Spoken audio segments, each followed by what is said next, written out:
Wine. What an interesting beverage. At first I found it to be overwhelming, but then I've discovered a fun way to begin demystifying it. Through an exercise called blind tasting, I would learn how to objectively assess the character and quality of wines. Over the years, I have found this technique to be educational and entertaining. My hope is that you will also find value in this methodology as we showcase sommeliers performing this exercise in a competitive head-to-head format. Each sommelier will have 4 minutes to analyze a wine by sight, nose, and taste. They will be expected to describe the wine in detail, as well as determine what grape it is made from and when and where it was made.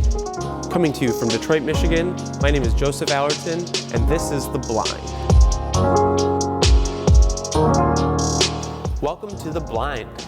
Here we are, it's our blind tasting show. Where we blind taste wines. We have a bunch of sommeliers together, and we're gonna challenge them, 2 of the sommeliers, to compete in a blind tasting challenge. Here we are in Eastern Market, Detroit at Hunt Street Station. It's a co-working space here. They've been so nice to let us use this space for our filming purposes today. Well, we've got a really exciting show for you today. These 2 contestants are gonna assess this wine, and we're gonna figure out if they know what it is. Here we have Jerry Baker coming to us from Wolfgang Puck at the MGM Grand Casino Hotel property in downtown Detroit.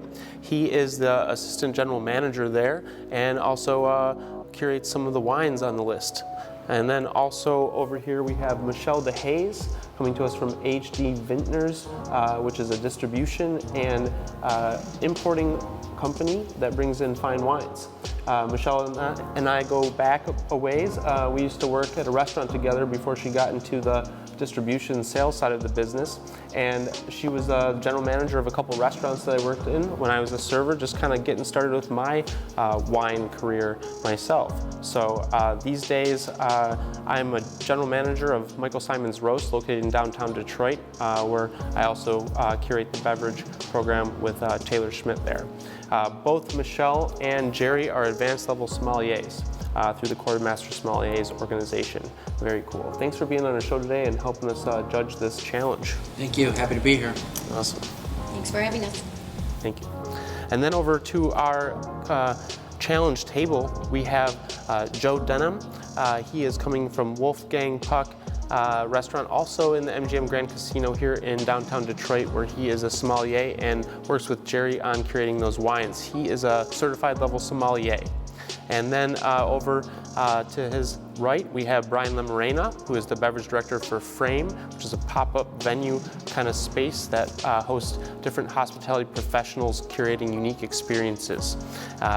He is also a certified level sommelier, so even playing field for both these, and at the end of the day, blind is blind. It's really hard, so it's anyone's game here on The Blind. Next, we're going to do a coin flip to determine who gets to go first in the blind tasting challenge. So here we go. Brian is going to call it in the air on this coin flip and decide what happens here. All right. Heads. Tails. So Joe, you get to pick. I will go second. All right. All right. Very good. All right, we're going to get into our places here and get everything set up for the blind tasting challenge. So here we go. So here we are. We've got Brian Lemarena is up to bat first and going to blind taste this wine. We're going to put 4 minutes on the clock for him and give him some cues as how he's doing on time. And we've got Joe is over here in the soundproof booths waiting for his turn to go next. All right, Brian, you let us know when you're ready. When you touch the glass, we'll start the clock. All right. This wine is a red wine with a deep purple color, fading out to a magenta rim. High concentration of color on this. Tears are heavy with a high staining on the nose. It's a medium plus intensity, no sign of flaws. A lot of purple fruits on this. Blueberry, plum, ripe blueberry, ripe plum. A little hint of dried flowers, purple flowers on this. A a little bit of rose. There's a kind of clay earthiness to this as well.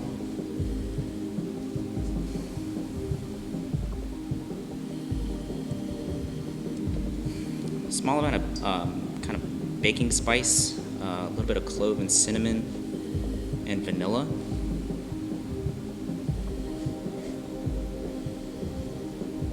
Right. On the palate.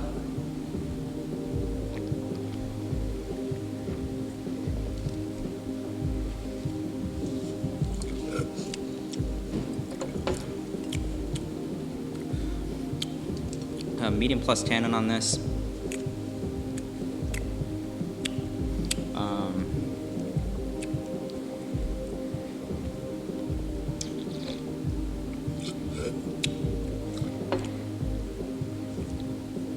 I go with medium plus acidity as well. Moderate alcohol, medium plus body. Halfway. Still getting that fresh blueberry, fresh plum, a little bit of red berry notes to this as well. Finish is pretty long. Give it medium plus complexity, medium plus finish. Very balanced wine.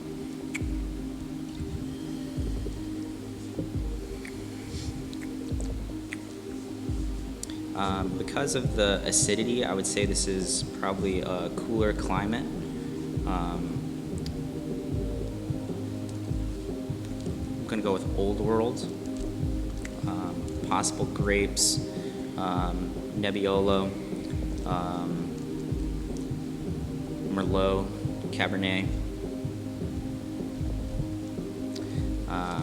Possible countries, Italy, France. 1 minute.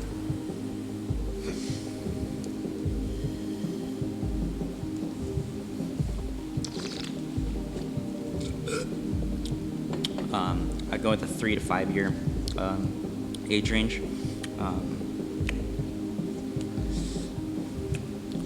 Final conclusion, going Merlot-based blend from France, Right Bank Bordeaux, Saint-Emilion, 2015.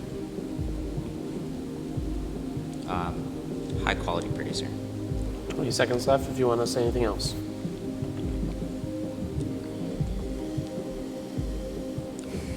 There's a little bit of a green note on it as well. Kind of a minty eucalyptus. Also a little bit of tobacco and graphite. A little bit of cocoa as well. And that's time. Nice job. Thank you. How do you feel about your conclusion? Feel confident? It was pretty tough. The acidity, I think, plus the tannin kind of hid a little bit of the acidity for me. So I don't know if I got the right call on that one, which might have pushed my conclusion in a different way. But all in all, it's a very good wine. Fair. Yeah, really interesting wine for sure. Awesome, Brian. Thank you. We'll get Brian out of the room and get ready for our next contestant. All right, we got all of our stuff in place here, and Joe is gonna take a swing at this wine next. And we got 4 minutes on the clock. Business as usual. I hope you enjoy the wine, and good luck. Let me know when you're ready. All right. Wine number one is a red wine. It is a red ruby leading out to a lighter red rim. There's some slight indications of pink, signifying some youth. Wine seems to be moderately opaque, some medium staining at the tears, bright, and tearing is moderate plus. Wine is clean, it's youthful, a moderate plus intensity of aromas.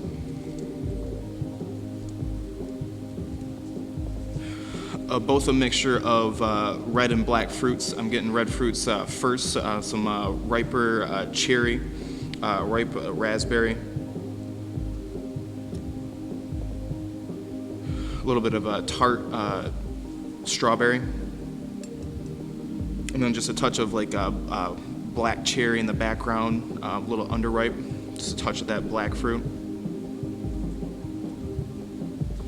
Leading into organic earth, a little bit of forest floor, a little bit of like that mushroom quality. Leading into something vegetal, a little bit of tomato leaf, some kind of grassy bell pepper, indicating some pyrazines here.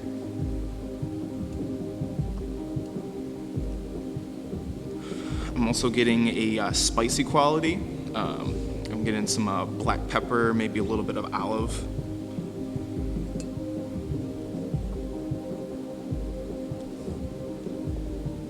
And then it's a gravelly, dark rock kind of minerality. Moving to the palate.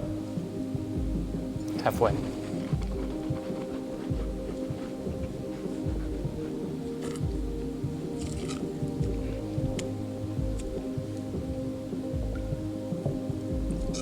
Wine is dry.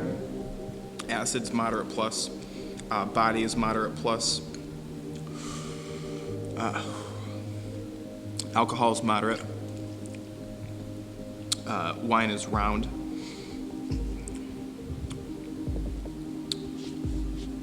Still that mixture of red and black fruit, predominantly more in the red camp.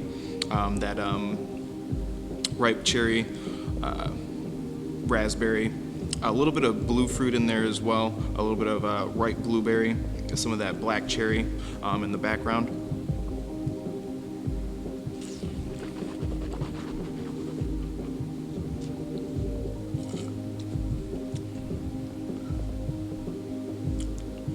Still getting that vegetal quality, some green bell pepper, still that spicy element to that black pepper, a little bit of olive.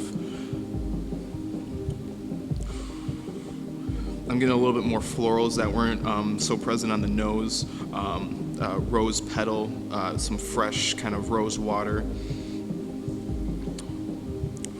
Complexity is moderate plus, finish is moderate plus. Initial conclusion, this is a old world wine due to the lots of secondary aromas and the kind of tartness of the fruit from a moderate climate, due to the little bit of elevated acidity and ripeness of the fruit. Possible grape varieties include Cabernet Franc from France or Syrah from France. Possible age range is 3 to 5 years. Bring it home. Final conclusion, this is an old wine from France, from Loire Valley, Cabernet Franc, Chinon 2015, high quality producer. Awesome. Time. Great job, Joe. Thank you. How do you feel about it? Feeling good. It was a little bit tricky. I was getting Syrah and Chinon tags, so I was trying to decide between the two. Yeah, that can be challenging when you're kind of got two roads to go down and got to just kind of deductively choose, which one you got a little more evidence for. So that is always the rub at the end of that 4 minutes is which way to go for sure. So at this point, we're going to get both contestants out and we're all going to talk about how they did. All right, we've got everyone back together here after that blind tasting challenge, and I'm going to give them some feedback from our judges here. So we'll start with Jerry. Jerry, why don't you let them know a little bit your thoughts on how they did on the assessment, starting with Joe and then into Brian. Okay. First of all, good job to both of you guys. Joe, just initially, just in your assessment of sight, it was good, it was fluid. Is there hues of red? Yes. Is there hues of pink? Absolutely. But there's definitely a definitive purple tone to this wine, which Brian, you did get, so kudos to you on that. Joe, the wine seemed to really speak to you a lot. There was a ton of descriptors, tons of different fruit, raspberry, black cherry, vegetal, floral. You really seemed to enjoy tasting this wine, and you could tell by your descriptions. One thing I would note, when you were talking about the structure of the wine, you did miss tannin. I think it's really important in defining where this wine came from. You did miss that, and I think if you would have talked about it a little bit more, it would have led you in the right path. Otherwise, timing was good. You just need to tighten it up just a little bit because you were very close to running out there, so just be careful of that going forward. Okay. Otherwise, Brian, very good nose. You were in a very similar, you both had a lot of the same fruit tags. Brian, you described that wine very good, especially on the nose. You did seem to have a little bit more problems with the palate. It didn't really seem to speak to you a little bit, but you did talk a lot about what Joe did, is, you know, those green herbal notes, the different types of fruit, because this isn't just about one type of fruit, it's about multiple types of fruit. The one note that I would say when you're on your initial conclusion, you had Merlot, Cabernet, and Nebbiolo. Nebbiolo, being a thin-skinned grape, definitely isn't going to be the same color as Merlot and Cabernet, so definitely try to leave something like that out next time. Oh, that's really Otherwise, good job. That's really valuable feedback, Jerry. Thank you very much. Michelle, what do you think? What do you have to say for the two? Well, I agree with a lot of what Jerry said. I think for Brian, really kind of is an instinctual taster, and he just kind of dives right into the wine. The nose was very good. There's one comment I would make is purple fruit. I'm not exactly sure. You kind of defined it a little bit, but I always think in terms of red or black or sometimes blue fruit, but purple fruit I'd like to just make sure I know what you're talking about when you're mentioning that. But you were pretty expressive on the nose. You mentioned baking spice, cloves, cinnamon, and vanilla. I'm assuming that you mean there's some oak contact there. Yeah. You didn't mention it, so you might want to Okay. go ahead and say that because I need to hear that that's what you think it is. The palate wasn't as expressive for you, and I don't think the wine was speaking to you that well today. But the nose was great, and you even went back and added this little bit of a green tobacco graphite cocoa note. I can see why you went with Merlot based on your description from Bordeaux. And I wanted to mention also with Jerry, I don't know that I would put Merlot Cab and Nebbiolo in the same camp with an initial. Mm-hmm. And the color is one thing, but the tannin level and the mouthfeel would be another. Joe's description I thought was a little more expressive, and he's really good at kind of ticking off all the boxes. He really did a nice job with these are the fruit components, these are the earth components. If there's wood, this is what it is. The wine, I think, spoke to you a little more today. Both of you got a lot of green notes on the wine, which to me didn't speak as much. I'd be curious to see what Joseph and Jerry think. But I think that herbal character and the green thing were a little close and confusing. There were some things in Joe's description that absolutely bang on described the wine, so it was really a nice tasting. Great, that's very constructive feedback. You know, this kind of feedback is very important to us when we're doing these blind tasting exercises for us to improve at what we're doing and kind of look back. It's when you're under the time in the gun there, it's really hard to be able to think of all the things sometimes, and you might miss something, whether it be an herb or a minerality call, and it's nice to have people like Jerry and Michelle here to take notes and then regurgitate, you know, what they saw from an outside perspective, and that really helps us when we're doing these exercises to have that feedback, and we can really improve and tighten up our technique. Very valuable. Let's all talk a little bit about the wine before we unveil it at this point. I'm curious if everyone could kind of, let's say, since you guys already went into the wine a little bit more, we'll say Jerry and Michelle and myself, how about one thing about the wine that wasn't mentioned, if you're inspired to, or not, if there's something that you smell or taste in the wine that wasn't mentioned by either of the candidates, is there anything there that jumps out at you? Yeah, I think that there is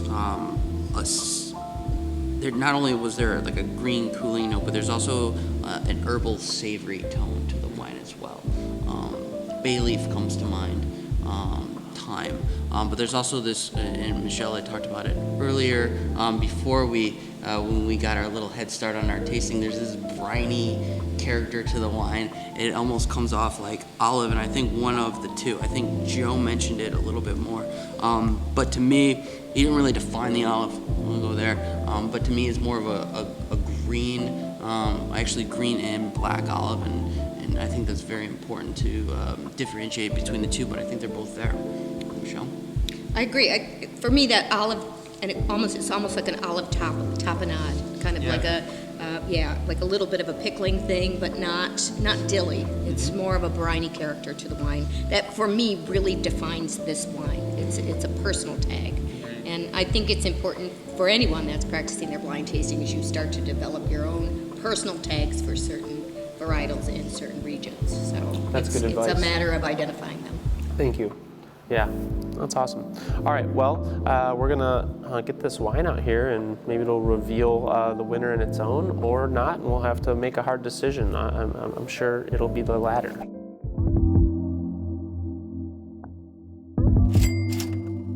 All right, now we've unveiled the wine, and it is Alain Graillot 2016 Saint Joseph. So here we are in the northern Rhone Valley of France.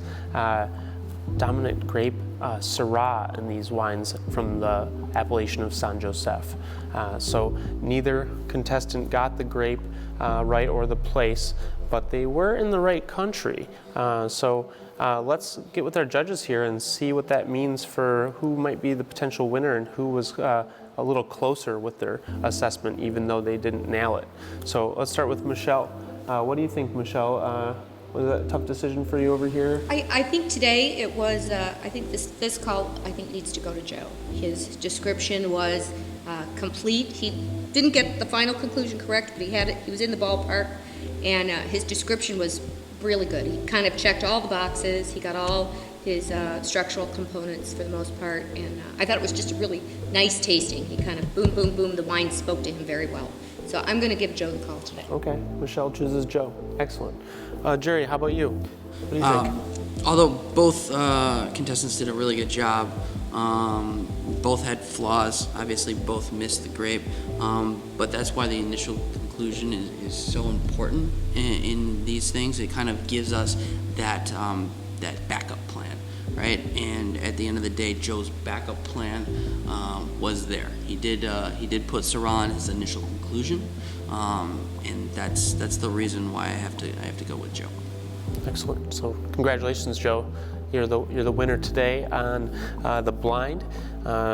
Even though you didn't get the grape right, you were still dabbling around France and were probably thinking a little bit like, could this be Syrah from the Rhone Valley? You could kind of hear it a little bit throughout, but just some evidence led you astray on the final conclusion. No worries, it is a tough challenge, and sometimes those tags in the Northern Rhone Syrah can be a little hard to pick up on, and they could kind of bring you in a different direction. So.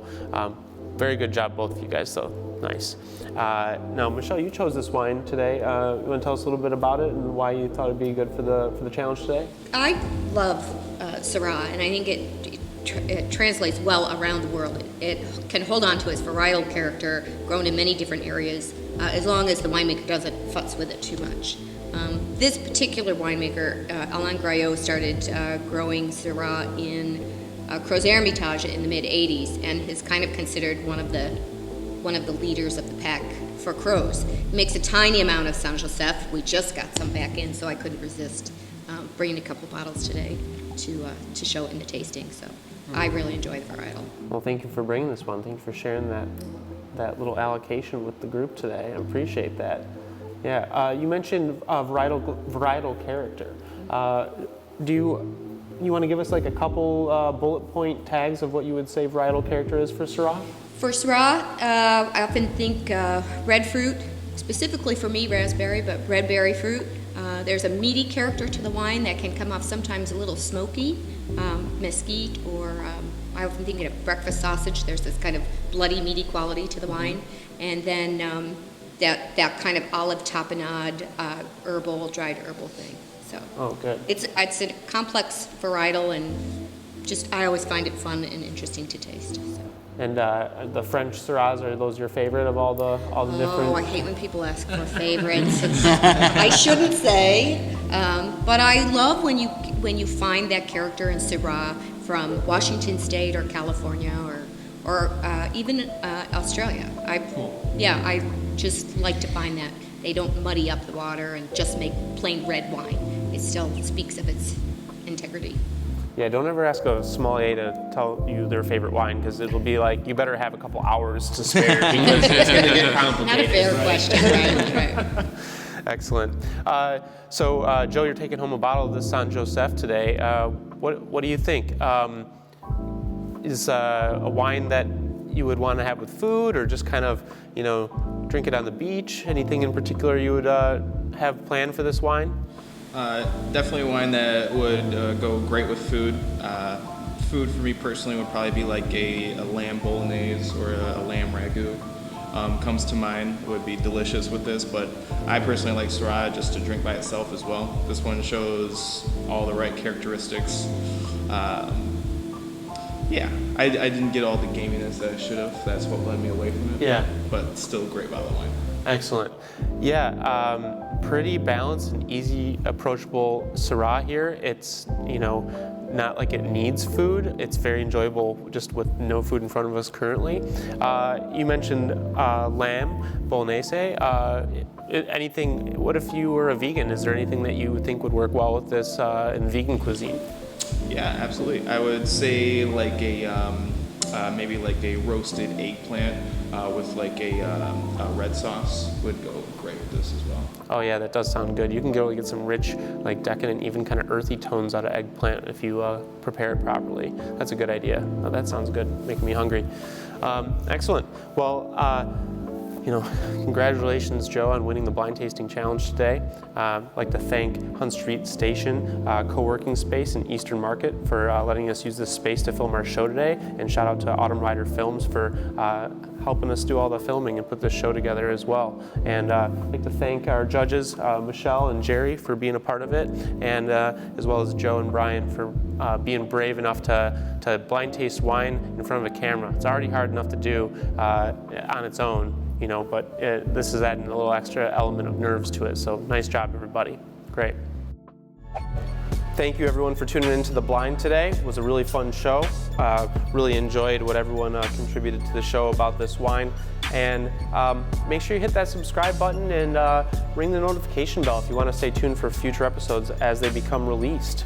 And we'd just like to say, everybody out there, drink more Syrah, and cheers. Cheers.